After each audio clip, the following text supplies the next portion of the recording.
ऐसा कहते हैं कि खिलौनों में जान नहीं होती, पर कुछ खिलौने ऐसे होते हैं जिनमें जान होती भी है और वो जान लेती भी है। आज की कहानी राजस्थान ज़िले की है और जिसने ये कहानी हमें भेजी है उसने अपना नाम और पता बताने से मना किया है। ये कहानी है साक्षी और उसके परिवार की। साक्षी एक 10 साल की लड़की थी और वो अपने छोटे से परिवार में बड़ी ही खुश रहा करती थी। उसे खिलौने से बड़ा प्यार था। गुड्डे गुड़िया इनका उसे बहुत शौक था। जो भी खिलौने उसे पसंद आते थे उसके पापा उसे तुरंत ही लाकर दे देते थे। इससे वो बड़ी खुश होती थी। उसके घर के अंदर बहुत सारे गुड्डे गुड़िया और खिलौने रहा करते थे, पर उसे हमेशा एक खिलौने की हमेशा कमी सताती थी और वो अपने मम्मी पापा को हमेशा बोलती थी कि मुझे एक कठपुतली चाहिए जो मेरे सामने हमेशा नाचा करे, जो मैं कहूँ वही करा करे। इससे मैं बहुत खुश होंगी। मेरे पास जितने भी खिलौने हैं ये कुछ करते ही नहीं, पर मुझे ऐसी कठपुतली चाहिए जैसा मैं कहूँ वो वैसे ही करे। क्योंकि उसके मम्मी पापा ने उसे एक बार राजस्थान में एक कठपुतलियों का खेल दिखाने के लिए लेके गए थे और वो कठपुतलियों का खेल देखकर वो बड़ी खुश हुई। उसका नाच, उसका चेहरे का हाव भाव, ये सारी चीज़ें उसे बड़ी प्यारी लगी। तब से उसने कठपुतली चाहिए करके जिद पकड़ ली थी और उसके पापा ने उसे उसके जन्मदिन पर वो कठपुतली देने का वादा किया था और कुछ ही दिनों में उसका जन्मदिन आ गया। उसके पापा काम के सिलसिले में बहुत बिजी रहने लगे थे, इस वजह से उन्हें वो कठपुतली लेने के लिए वक्त ही नहीं मिला और साक्षी ने जिद पकड़ ली थी कि कुछ भी करो, मेरे जन्मदिन पे मुझे वो कठपुतली चाहिए ही चाहिए। और साक्षी का जन्मदिन दूसरे ही दिन था। साक्षी ने जिद पकड़ के रखी थी कि कुछ भी कर लो, आज रात 12 बजे मुझे वो कठपुतली किसी भी हालत में चाहिए। उसके पापा को आते आते काफ़ी देर हो चुकी थी। रात के 11 बज चुके थे और सारी दुकानें बंद हो चुकी थी।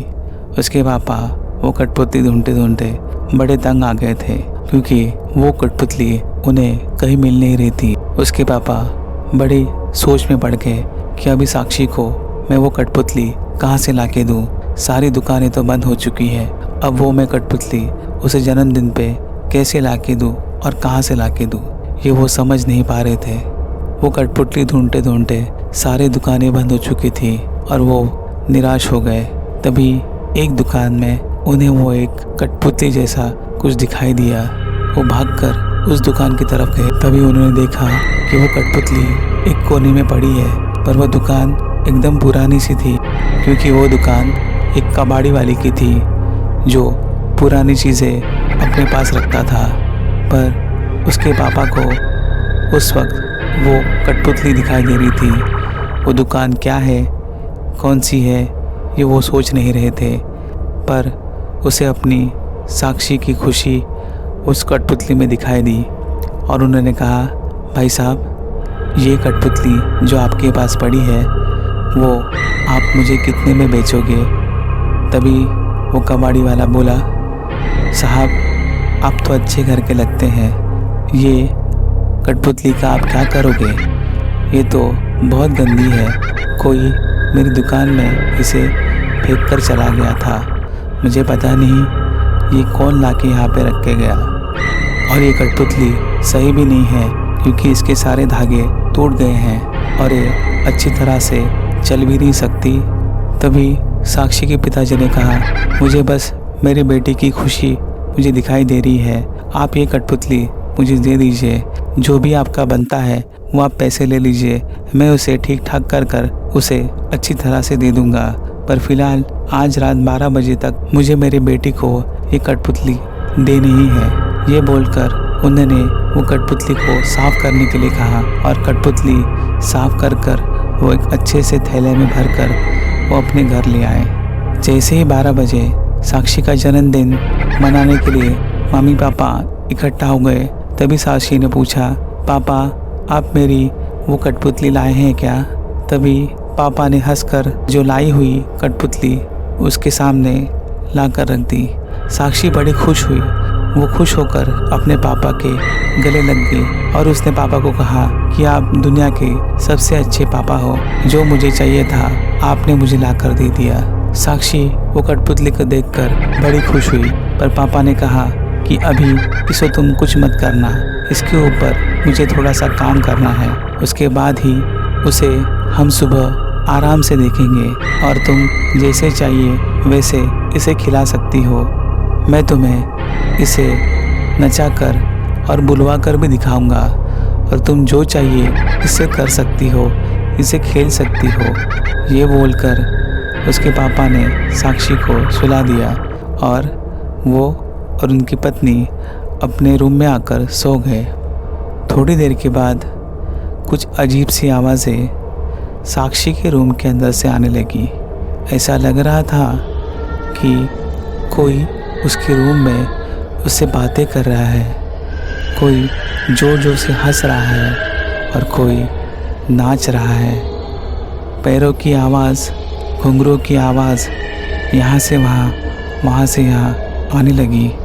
उसके पापा थोड़े से डर गए। इतनी रात गए, साक्षी के रूम से ये कैसी अजीब सी आवाज़ें आ रही हैं। मैंने तो उसे सुला दिया था, तो वो उसके रूम में किसके साथ बात कर रही है। साक्षी के मम्मी पापा उस आवाज़ से जाग गए और दोनों भी साक्षी के रूम में जाकर थोड़ा सा हल्का दरवाज़ा खोलकर साक्षी के रूम से अंदर झांकने लगे। तभी उसके पापा ने जो देखा वो देखकर उनकी आंखें पटी की पटी रह गई। उन्होंने देखा जो कठपुतली वो लाए थे वो कठपुतली साक्षी के सामने नाच रही है, यहाँ से वहाँ, वहाँ से यहाँ हिल रही है, उससे बातें कर रही है, जिससे साक्षी बोल रही है वैसे वो कर रही है। ये देखकर वो काफ़ी डर गए और उन्होंने बोला ये कैसे हो सकता है, ये कठपुतली अपने आप कैसे नाच सकती है।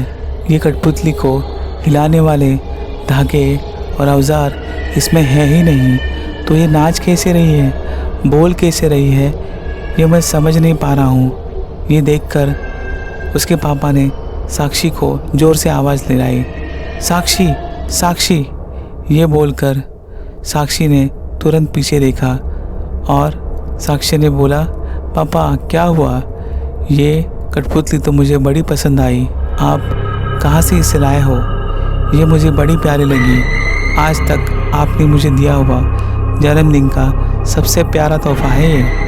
पर पापा चुपचाप से बैठ गए, क्योंकि उन्हें पता चल गया था कि ये कठपुतली नहीं है, ये कुछ अलग चीज़ है। शायद ये भूतिया कठपुतली है या कुछ और।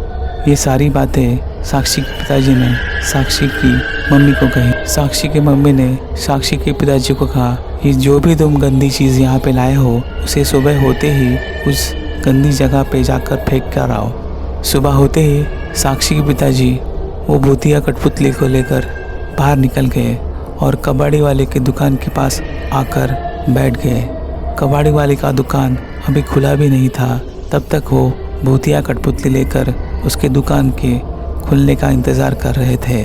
थोड़ी देर के बाद वो कबाड़ी वाला आ गया और कबाड़ी वाले ने पूछा, क्या हुआ साहब, आप इतनी सुबह सुबह क्यों आए हो, और ये कठपुतली जो आप कल लेके गए थे वापस क्यों लेके आए हो, क्या हुआ, आपके बच्ची को वो पसंद नहीं आई। तभी साक्षी के पिताजी ने कल घटी हुई सारी की सारी घटना उस कबाड़ी वाले को बताई और उन्होंने कहा, ये सच में भूतिया कठपुतली है, इसने जो किया है ये मैं बोल नहीं सकता, और जो नज़ारा मैंने रात को देखा है अपनी बच्ची के सामने वो मैं बयान नहीं कर सकता।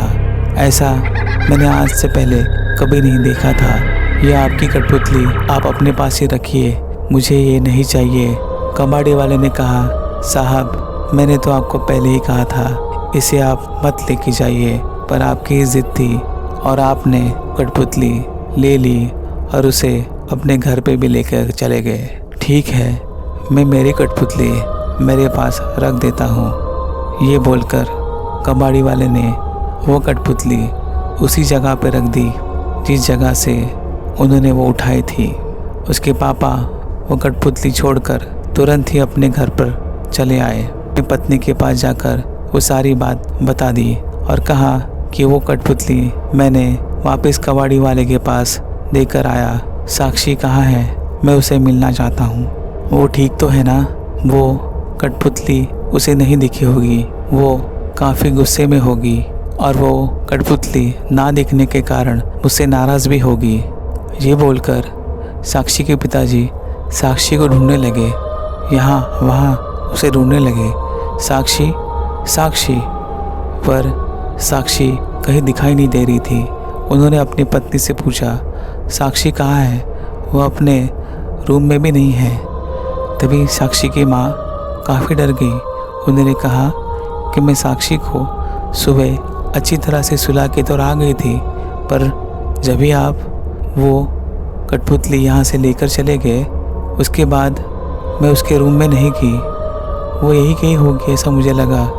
तभी साक्षी की माँ और पिताजी दोनों भी डर गए। उन्होंने उसे हर जगह ढूंढा पर वो मिल नहीं रही थी। वो काफ़ी डर गए कि वो साक्षी गई कहाँ, उन्हें दिखाई नहीं दे रही थी। आसपास आस पड़ोस सब जगह उन्होंने ढूंढ डाला पर साक्षी कहीं दिखाई नहीं दे रही थी। उनके माता पिता को लगा शायद साक्षी वो कबाड़ी वाले के दुकान में वो कठपुतली लेने के लिए तो नहीं चली गई, इसलिए भाग भाग कर वो दोनों भी उस कबाड़ी वाले के दुकान में वापस चले आए। वो कबाड़ी वाले से उन दोनों ने पूछा, भाई साहब हमारी बेटी आपके पास आई है क्या? तो कबाड़ी वाले ने बोला, नहीं साहब, आपकी बच्ची यहाँ पे नहीं आई है। तभी वो दोनों की नज़र उस कठपुतली के ऊपर गई जो भूतिया कठपुतली उनके घर आई थी।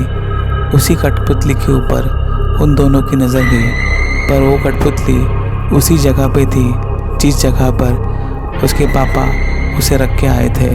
और दोनों भी बड़ी ज़ोर ज़ोर से रोने लगे और कहा कि तुम्हारी वजह से हमारी बेटी हमें मिल नहीं पा रही है। ये बोलकर वो दोनों भी रोते रोते मुड़ गए। उसी वक्त पीछे से आवाज़ आई, मम्मी पापा आप मुझे अपने साथ लेकर नहीं जाओगे? आज मेरा जन्मदिन है, मुझे भी अपने साथ यहाँ से ले जाइए।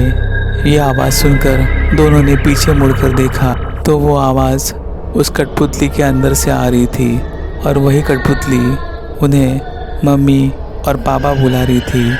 ये देखकर वो दोनों भी सोच में पड़ गए कि ये हमारी बेटी साक्षी है या कोई और। अगर मेरी कहानी आपको पसंद आई होगी तो इस कहानी को लाइक और कमेंट ज़रूर कीजिएगा। अगर आपके पास भी ऐसे खौफनाक और सच्चे अनुभव होंगे तो आप हमारे इंस्टाग्राम आईडी के ऊपर वो कहानी अपने नाम के साथ पोस्ट कर दीजिए। हम आपकी कहानी आपके नाम के साथ ज़रूर पोस्ट करेंगे।